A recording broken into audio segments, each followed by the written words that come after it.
In the quiet suburban town of Westfield, New Jersey, tree-lined streets and beautiful homes created the image of a perfect American neighborhood.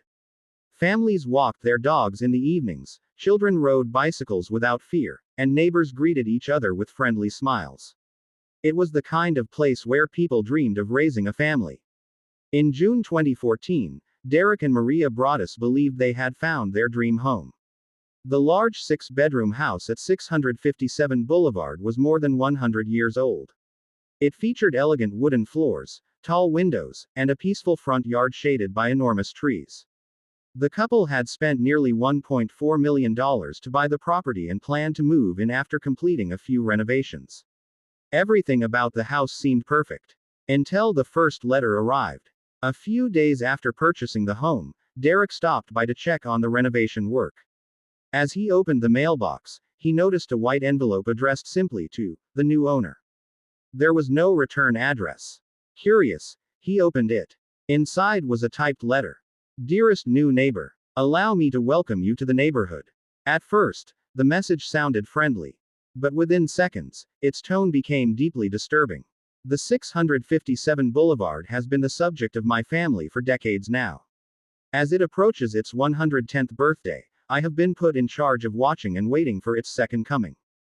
Derek's smile disappeared. He continued reading. My grandfather watched the house in the 1920s. My father watched it in the 1960s. And now it is my time. The writer claimed to know everything about the house. Even more unsettling, the letter asked strange questions. Have they found what is in the walls yet? Derek looked around the empty house. The rooms were silent. Nothing seemed unusual. Yet suddenly, the beautiful home felt completely different. Then came another sentence that chilled him. I see that you have flooded the house with contractors so that you can destroy it as it was supposed to be. The writer clearly knew the renovations were happening. Someone had been watching. Derek immediately showed the letter to Maria. The couple decided not to tell their children, hoping it was only a cruel prank. But a few days later, a second letter arrived. This one was even more terrifying. It mentioned the couple's 3 children. I have seen them. The letter described them in frightening detail. Have they learned to play in the basement yet? The family had never publicly shared information about their children. Someone had been observing them from nearby. The realization sent chills through Derek and Maria. The police were contacted immediately. Detectives advised the family not to tell the neighbors about the letters while they quietly began investigating. Everyone living near 657 Boulevard became a possible suspect. Investigators interviewed neighbors. They searched public records. They collected fingerprints from the envelopes. DNA samples were examined. But every lead ended in disappointment. The mysterious writer signed every letter with the same name. The Watcher. Weeks passed. Instead of stopping, the letters became more personal. The house is crying from all the pain it has suffered. Why are you here? I asked the woods to bring me young blood. Every sentence sounded stranger than the last. The family became too frightened to move into their new home. At night, Derek found himself staring through the windows, wondering if someone was watching from the darkness beyond the trees. Every parked car looked suspicious. Every stranger walking past the house seemed like a possible suspect. The dream home they had worked so hard to buy had become a prison before they had even unpacked a single box. Soon, the story reached the national news. Television crews gathered outside the property. Reporters interviewed neighbors. Social media exploded with theories. Some believed the letters were written by an obsessed neighbor. Others believed the Broaddus family had created the mystery themselves for financial reasons. But investigators found no evidence supporting either claim. The mystery only continued to grow. As detectives dug deeper into the case, they discovered something even more unsettling.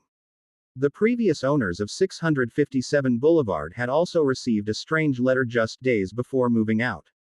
They admitted they had lived in the house for more than 20 years and had only received one mysterious letter during their final weeks there. At the time, they assumed it was a harmless prank and threw it away. Now, investigators wondered if the anonymous writer had been watching the house for decades. The police interviewed nearly every neighbor on the street. They searched criminal records, examined handwriting samples, and even considered former owners of the property. Everyone had a theory, but no one had proof. One neighbor attracted particular attention. He was an older man who lived with his elderly mother only a few houses away.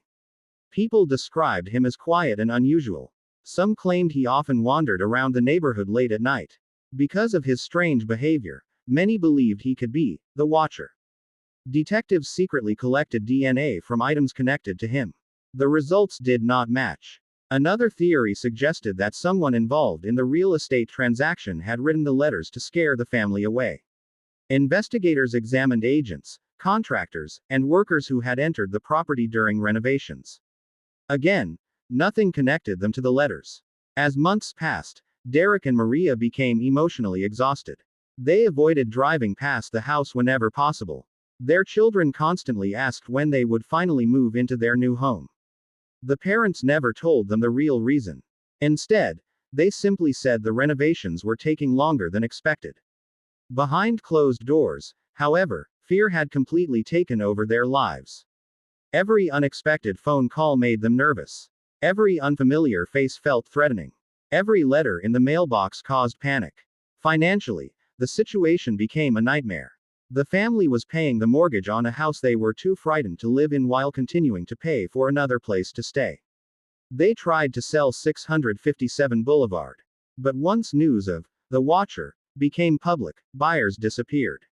Who would willingly purchase a house where someone claimed to have watched generations of families? Years later, another anonymous letter arrived. It mocked the investigation. It mocked the family. And it reminded everyone that the Watcher was still there. The writer claimed to be patiently waiting. Those words sent another wave of fear through the community. Eventually, the Broaddus family filed lawsuits, hoping to recover some of their financial losses. The legal battles lasted for years. Meanwhile, investigators continued searching for answers. They analyzed DNA found on one envelope. Unfortunately, it belonged only to a female who may have licked one of the stamps, but the sample was too limited to identify a suspect. The identity of the Watcher remained unknown. As the years passed, the mystery became one of America's most talked about unsolved cases. Books were written. Television documentaries explored every possible theory. Thousands of internet detectives searched for clues hidden inside the letters. Some believed the writer was a jealous neighbor. Others believed multiple people worked together. A few even suggested that the letters were connected to the strange history of the century-old house itself. But every theory eventually reached the same dead end. No arrests. No confession. No definitive evidence. In 2019, after years of uncertainty, the Broaddus family finally managed to sell the house, but for significantly less than they had originally paid. Even after the sale, the mystery refused to disappear. The new owners reportedly received no threatening letters after moving in, raising even more questions. Had the Watcher finally stopped? Or had the mysterious writer simply chosen to remain silent? To this day, no one knows who wrote the terrifying letters. No one knows why the Broaddus family was targeted. And no one knows whether the Watcher was a single person, or someone hiding in plain sight all along. On the quiet streets of Westfield, life eventually returned to normal. Children once again played outside. Neighbors greeted one another with friendly smiles. Cars passed slowly beneath the old trees. Yet whenever someone walks past 657 Boulevard, they cannot help but glance toward the windows. Because somewhere behind those walls lies a mystery that has never been solved. Perhaps the truth is hidden inside forgotten evidence. Perhaps someone has kept the secret for decades. Or perhaps the Watcher still lives among the neighbors, quietly observing every family that passes by, waiting for the perfect moment to write one more letter. Until that day comes, 657 Boulevard will remain one of America's most chilling unsolved mysteries, a reminder that sometimes the greatest horrors are not ghosts or monsters, but the feeling that someone is watching.